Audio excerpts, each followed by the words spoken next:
CMRF చెక్కుల గోల్మాల్. నేను చెప్పలేదా, నేనే కదా బయట, మనమే కదా బయట పెట్టింది. సీఎంఆర్ఎఫ్ చెక్కులు గోల్మాల్ చేసింది వీడు వంశీ అనేటోడు ఉన్నాడని చెప్పలే. అలా ఆ లింక్ పంపు ఒకసారి. హరీష్ రావు పిఏ ఉన్నాడు. హరీష్ రావు ఆఫీసులో పనిచేసిన వాళ్ళంతా మొత్తం 2000 చెక్కులు మాయం చేసి 2000 చెక్కులు ముఖ్యమంత్రి సహాయ నిధి నుంచి, సీఎం రిలీఫ్ ఫండ్. ఇగో నరేష్ కుమార్ కేసీఆర్ హయాంలోని చెక్కుల్లో 100 కొద్ది గల్లంతు.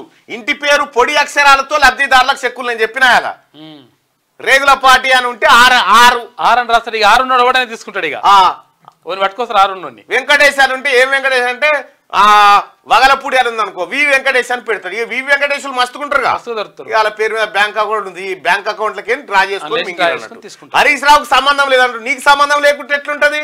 నీ ఆఫీస్ లో జరిగిన కథ మనిషి చేసినప్పుడు ఇంటి పేరు పొడి అక్షరంతో లబ్ధిదారులకు చెక్కులు. ఇదే అదునుగా రెచ్చిపోయిన అక్రమార్కులు. నకిలీ వ్యక్తులతో చెక్కులు డ్రా చేయించిన వైనం. 19 చెక్కుల ద్వారా 10.5 లక్షలు సహా. అప్పటి మంత్రి హరీష్ రావు ఆఫీస్ లో కంప్యూటర్ ఆపరేటర్, అసెంబ్లీలో ఓ అటెండర్ సహా 5గురు అరెస్టు. ఎన్నికల కోడ్ టైంలో ఆఫీస్ నుంచి 300 చెక్కులు చోరీ. కృష్ణానగర్ లో గది అద్దెకు తీసుకునే అక్రమాలు.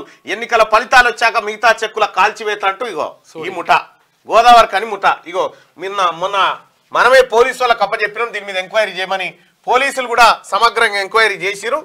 వీళ్ళని బట్టిరిగో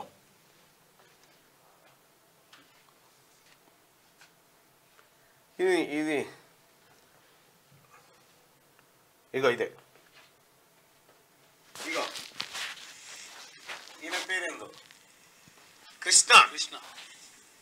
ఇగో ఇగో ఇట్లున్నాయి. ఇక్కడ చూడ్రి, ఇవన్నీ సీఎంఆర్ఎఫ్ చెక్కులు. ఇగో Ramulu T, Maheshwari M, Shweta B, Radhika B, Anil Kumar CH, Naveen M. CM relief fund. ఇగో కేసీఆర్ ఉన్నప్పుడు జారీ చేసినటువంటి సీఎంఆర్ఎఫ్ చెక్కులు ఇవన్నీ. ఇంకా చాలా ఉన్నాయి నా దగ్గర. అయితే దీని కథ ఏంది, వ్యవహారం ఏంది అనేది ఒక్కసారి మీకు చూపిస్తా. ఇది ఎంత పెద్ద స్కామ్ అంటే కేసీఆర్ ను నిజంగా పేద వర్గాలు ఎవరైతే సీఎంఆర్ఎఫ్ కోసం అప్లై చేసుకున్నారో వాళ్ళకి ఎంత అన్యాయం అంటే, ఇప్పుడు నువ్వు ఉన్నావు, సుదర్శన్ పేరు మీద చెక్ వచ్చింది. సిద్ధగౌని ఉండదు, ఒకరు సుదర్శన్ పెడతారు. కాదు, సిద్ధగౌని సుదర్శన్ అని ఉంటది. నువ్వు అప్లై చేసుకున్నావు. అప్లై చేసుకుంటే చెక్కు రిలీజ్ అవుతుంది. కానీ చెక్కు రిలీజ్ అయిన సంగతి నీకు తెలియదు. ఈ చెక్కు సీఎం ఆఫీస్ లో సీఎంఓలో ఉండేటువంటి గ్యాంగ్ ఏదైతే ఉందో ఈ గ్యాంగ్ కొంతమంది ఏజెంట్లకు పంపుతుంది. ఇది వీళ్ళకి రాష్ట్ర వ్యాప్తంగా కొంతమంది ఏజెంట్లు ఉంటారు, నెట్వర్క్ ఉంటుంది. వీళ్ళు ఏం చేస్తారంటే ఈ చెక్ ఎట్లా రిలీజ్ చేస్తారు, నీకు సిద్ధగౌని అని రాయరుగా, ఎస్ సుదర్శన్ అని రాస్తారు. ఎస్ సుదర్శన్ మస్తు ఉంటారు. ఇక ఎస్ సుదర్శన్ అని రాస్తారు. ఈ ఏజెంట్లు ఏం చేస్తారంటే ఈ ఎస్ సుదర్శన్ అనేటువంటి ఏడుండో ఎక్కువ ఆడతారు ఆయన పేరు మీద. ఎవరన్నా దొరుకుతారు ఎస్ సుదర్శన్ వాళ్ళు ఉంటారు కదా. అప్పుడు ఏం చేస్తారంటే వాళ్ళ పేరు మీద ఎస్ సుదర్శన్ అనేటానికి చెక్ ఇచ్చి ఒక 60,000 రూపాయలు చెక్ ఇచ్చిరు అనుకో, వాళ్ళకి ఏం చేస్తారంటే ఈ ఎస్ సుదర్శన్ అనేటువంటి వ్యక్తికి 2,000 రూపాయలు ఇస్తారు. మిగతా 58,000 రూపాయలు వీళ్ళు తీసుకొని ఇందులో ఏజెంట్ కమిషన్ వంగ మిగతా పైసలు ఈ సీఎం ఆఫీస్ లో ఉన్నటువంటి గ్యాంగ్ కాజేసింది అన్నట్టు. ఇప్పుడు ప్రెసిడెంట్ గా చాలా చెక్కులు అట్లనే ఉన్నాయి. తర్వాత యాక్చువల్ గా లబ్ధిదారునికి లేదుగా ఏమనుకుంటామంటే ఇక చెక్కు రాలేదు, కొన్ని 100 కోట్ల రూపాయలు కొల్లగొట్టారు ఇట్లా. అయితే ఇది కూడా ఎట్లా చేసినట్టు అంటే, అయితే లక్షల రూపాయలు అయితే తెలిసిపోతుంది అని చెప్పేసి 60,000 మాత్రమే 60,000 కదా ప్రతిరోజు 60,000 రూపాయలు అయితే పట్టి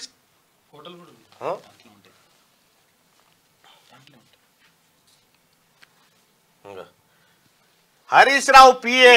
హరీష్ రావు నాకు సంబంధం లేదని చెప్తున్నా, నీకు సంబంధం లేదని పొరపాటున కూడా అనకు. నువ్వే నీ ఆఫీస్ లోనే జరిగింది ఇదంతా. పక్క ఉంటే డౌట్ ఏంది? సీఎంఆర్ఎఫ్ చెక్కుల స్కామ్ బయట పెట్టింది పశుసంవర్ధక శాఖ JD Anjilappa, assistant director ACB నిర్ధారణ. నకిలీ బిల్లులు చేసేసి లబ్ధిదారుడికి గోదావరిఖని ఏరియాలో నేను మన రామగుండం ఎమ్మెల్యే ఠాకూర్ అన్నకు చెప్తా ఉన్నా, ఇతన్ని పట్టుకుంటే సీఎంఆర్ఎఫ్ చెక్కుల భాగోతం మొత్తం వస్తుంది. ఇంకా చాలా మంది ఎన్ని 100 కోట్లు దారి మళ్లించిరు, ఎక్కడ పోయినా లెక్క మొత్తం బయటకు వస్తుంది. ఇతరే కీలక సూత్రధారి. రైట్, పోలీసులు వెంటనే స్పందించారు, వేట కొనసాగించారు, వీళ్ళందరినీ పట్టుకున్నారు. ఇప్పుడు ఆ వ్యవహారం జరుగుతూ ఉంది. ఇంకా హరీష్ రావు చెప్తా ఉన్నాడు, నాకు సంబంధం లేదు, ఆయననే వెళ్ళిపోయి నేను మంత్రిపదం అయిపోగా నీ మంత్రిపదం ఉన్నప్పుడే జరిగింది ఇది, ఇంతకే నిలగొట్టంగానే అయిపోయింది, ఓ కంప్లైంట్ ఇచ్చిన నార్సింగ్ పోలీస్ స్టేషన్ అని చెప్తున్నాడు. అంతా అవుతుంది. ఇగో ఇది దందా.